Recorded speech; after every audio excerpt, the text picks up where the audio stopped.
ನಮಸ್ತೆ ಟಿವಿ 20 ಕನ್ನಡ ವಾಹಿನಿಗೆ ಸ್ವಾಗತ.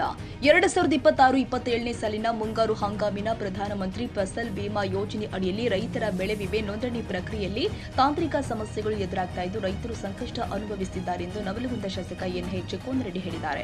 ನಗರದಲ್ಲಿ ನಡೆದ ಪತ್ರಿಕಾಗೋಷ್ಠಿಯಲ್ಲಿ ಮಾತನಾಡಿದರು. ಕೇಂದ್ರ ಸರ್ಕಾರದ ಮಾರ್ಗಸೂಚಿ ಹಾಗೂ ರಾಜ್ಯ ಸರ್ಕಾರದ ಆದೇಶದ ಅನ್ವಯ ಬೆಳೆ ವಿಮೆಯನ್ನ ಸಾಲದ ಮೊತ್ತದ ಆಧಾರದ ಮೇಲೆ ಅಥವಾ ಬೆಳೆ ಕ್ಷೇತ್ರದ ಆಧಾರದ ಮೇಲೆ ಯಾವ ರೀತಿಯಲ್ಲಿ ಒಳಪಡಿಸಬೇಕು ಎಂಬ ಕುರಿತು ಅಧಿಕಾರಿಗಳು ಹಾಗೂ ರೈತರಿಗೆ ಇನ್ನೂ ಕೂಡ ಸ್ಪಷ್ಟತೆ ಇಲ್ಲ ಎಂದಿದ್ದಾರೆ. ಈ ಗೊಂದಲದಿಂದ ರೈತರ ಬೆಳೆ ವಿಮೆ ನೋಂದಣಿ ಪ್ರಕ್ರಿಯೆ ವಿಳಂಬವಾಗ್ತಾ ಇದ್ದು ಸಂಬಂಧಿಸಿದ ಇಲಾಖೆ ತಕ್ಷಣ ಸ್ಪಷ್ಟ ಮಾರ್ಗಸೂಚಿ ಪ್ರಕಟಿಸಿ ತಾಂತ್ರಿಕ ಸಮಸ್ಯೆಗಳನ್ನು ಪರಿಹರಿಸಬೇಕು ಅಂತ ಅವರು ಆಗ್ರಹಿಸಿದ್ದಾರೆ. ರೈತರಿಗೆ ಯಾವುದೇ ತೊಂದರೆಯಾಗದಂತೆ ನೋಂದಣಿ ವ್ಯವಸ್ಥೆಯನ್ನ ಸರಳಗೊಳಿಸಿ ಅಗತ್ಯ ನೆರವು ಒದಗಿಸಬೇಕು ಅಂತ ಸರ್ಕಾರಕ್ಕೆ ಮನವಿ ಕೂಡ ಮಾಡಿದ್ದಾರೆ. ಈಗ ಕಡ್ಲಿ ಬಿತ್ತೀವಿ, ಹೆಸರು ಬಿತ್ತೀವಿ, ಸೂರ್ಯಪಾನ ಬಿತ್ತೀವಿ, ನಾವು ಬ್ಯಾಂಕ್ನ ಸಾಲ ತಗೋಬೇಕಾದ್ರೆ ಏನ್ ಮಾಡ್ಬಿಡ್ತೀವಿ, ಇಂಥ ಬೆಳೆ ಬೆಳಿಬಹುದು ಅಂತ ಸಾಲ ತಗೋತೀವಿ. ಹೆಚ್ಚು ಅದಕ್ಕೆ ಸಾಲ ಸಿಗ್ತದೆ ಅದನ್ನ ತಗೋತಾನೆ ರೈತ.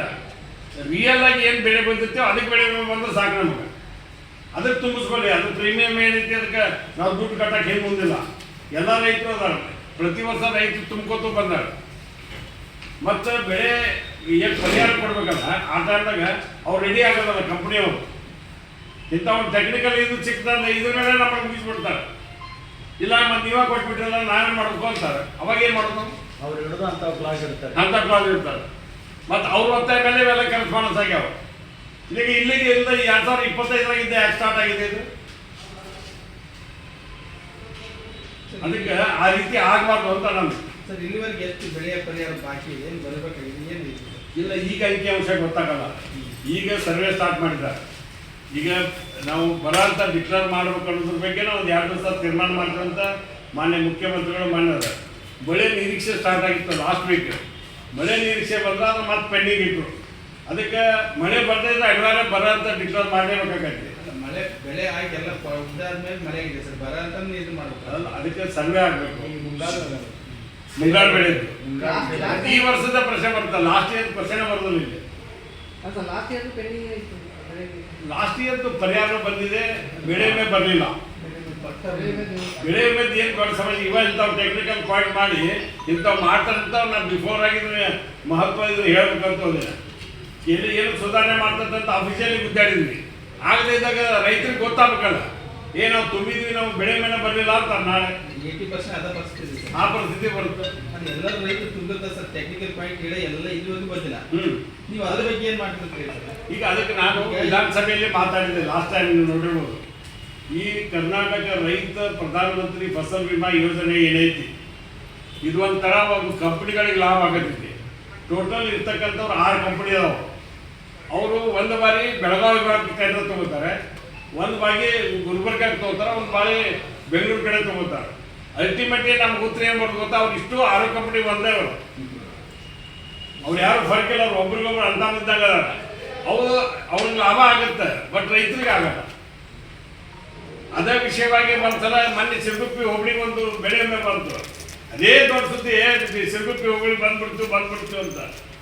ಮತ್ತು ಉಳ್ಕಿದ ಹೋಬಳಿಗೆ ಯಾಕೆ ಬರಲಿಲ್ಲ? ಅದಕ್ಕೆ ನಾವು ರೈತರ ಪರವಾಗಿ ಮನವಿ ಮಾಡ್ತಕ್ಕಂಥದ್ದು ಕೇಂದ್ರ ರಾಜ್ಯ ಸರ್ಕಾರ ಕೂಡ. ರಾಜ್ಯ ಸರ್ಕಾರ 2 ಬಾರಿ ಈಗಾಗಲೇ ಪತ್ರ ಬರ್ತದೆ.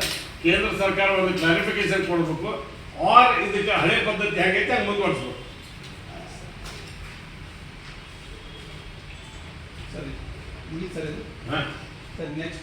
ಇಲ್ಲ, ಈಗ ಆ ವಿಷಯವಾಗಿ ಹೈಕಮಾಂಡ್ ಅವರು ಮಾನ್ಯ ಮುಖ್ಯಮಂತ್ರಿಗಳು ಯಾರು ಶಾಸಕರು ನೀವು ಪ್ರಸ್ತಾಪ ಮಾಡಬೇಡ್ರಿ ಅಂತ ಹೇಳ್ಯಾರ.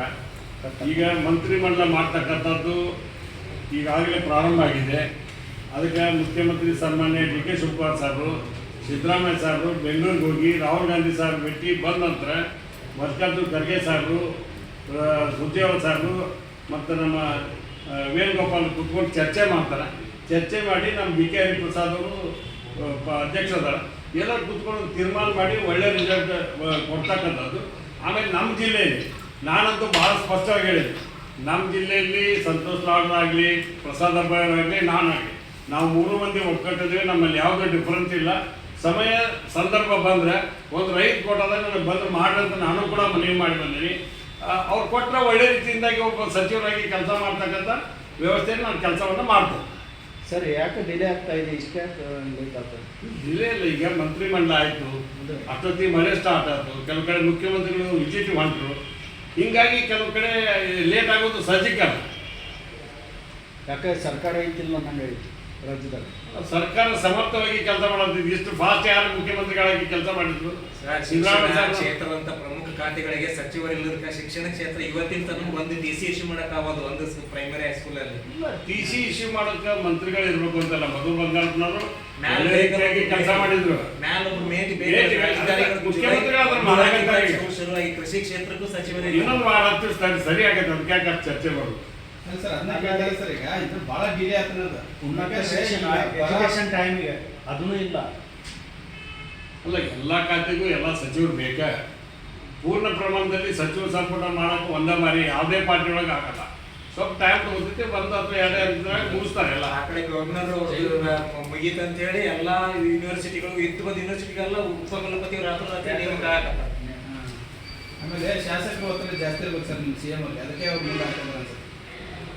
ನಾವು ಮುಖ್ಯಮಂತ್ರಿಗಳಿಗೆ ಸ್ವತಂತ್ರ ಕೊಟ್ಟಂದ್ರೆ ಅವ್ರು ಯಾರು 34 ಮಂದಿ ಮಂತ್ರಿ ಮಾಡ್ತಾರೆ, ನಾವೆಲ್ಲರೂ ಸಮರ್ಥವಾಗಿ ಅವ್ರು ಹೇಳಿದಂಗೆ ಮಾಡಕ್ಕೆ ನಾವು ರೆಡಿ ಇದ್ದೀವಿ. ಆಕಾಂಕ್ಷಿಗಳು ಜಾಸ್ತಿ ಆಗ್ತಾರೆ.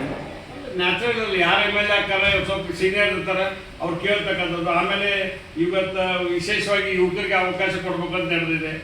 ಹೀಗೆ ಕೆಲವು ವ್ಯವಸ್ಥೆಗಳು ಚರ್ಚೆ ಪ್ರಾರಂಭ ಆಗಿದೆ. ಫಸ್ಟ್ ಟೈಮ್ ಗೆದ್ದವರು, ಸೆಕೆಂಡ್ ಟೈಮ್ ಗೆದ್ದವರು, ಥರ್ಡ್ ಟೈಮ್ ಗೆದ್ದವರು. ಚಂದ್ರು ಬಿರಣ್ಣವರ TV20 ಕನ್ನಡ, ಹುಬ್ಬಳ್ಳಿ. ಕನ್ನಡಿಗರ ಮೆಚ್ಚಿನ ನಿಮ್ಮ TV20 ಕನ್ನಡ ವಾಹಿನಿ ಇದೀಗ ಟಿವಿಯಲ್ಲಿ ಲಭ್ಯ. ಕರ್ನಾಟಕ ಮತ್ತು ದೇಶ ವಿದೇಶದ 360 ಡಿಗ್ರಿ ಸುದ್ದಿ ವಿವರವನ್ನ ಪಡೆಯುವುದಕ್ಕೆ TV20 ವಾಹಿನಿಯನ್ನು ಲೈಕ್ ಮಾಡಿ, ವಿಡಿಯೋಗಳನ್ನು ಶೇರ್ ಮಾಡಿ, ಕಮೆಂಟ್ ಮಾಡಿ, ಸಬ್ಸ್ಕ್ರೈಬ್ ಮಾಡಿ.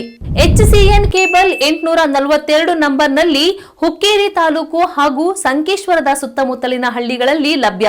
PCN ಕೇಬಲ್ 129 ನಂಬರ್ನಲ್ಲಿ ಹಾರುಗೆರೆ ಸುತ್ತಮುತ್ತಲಿನ ಹಳ್ಳಿಗಳಲ್ಲಿ ಲಭ್ಯ.